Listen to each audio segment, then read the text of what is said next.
एक तस्वीर हो जाए।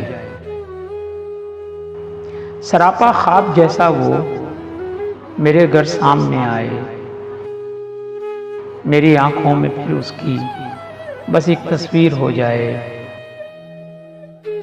मेरी तकदीर हो जाए। कभी वो अप्सरा जैसी,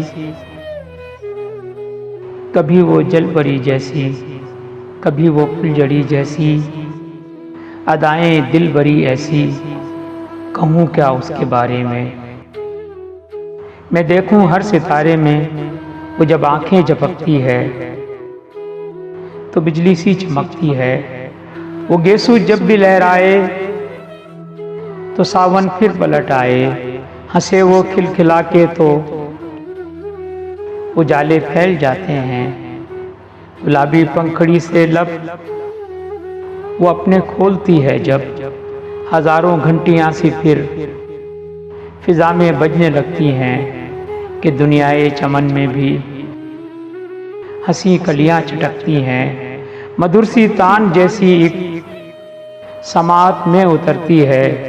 धनक से रंग फिर सारे मेरे अंदर बिखरते हैं। तसव्वुर है अजब उसका, सरापा है गजब उसका। वो जब भी सामने आए तो फिर ऐ काश ऐसी ही कोई तदबीर हो जाए।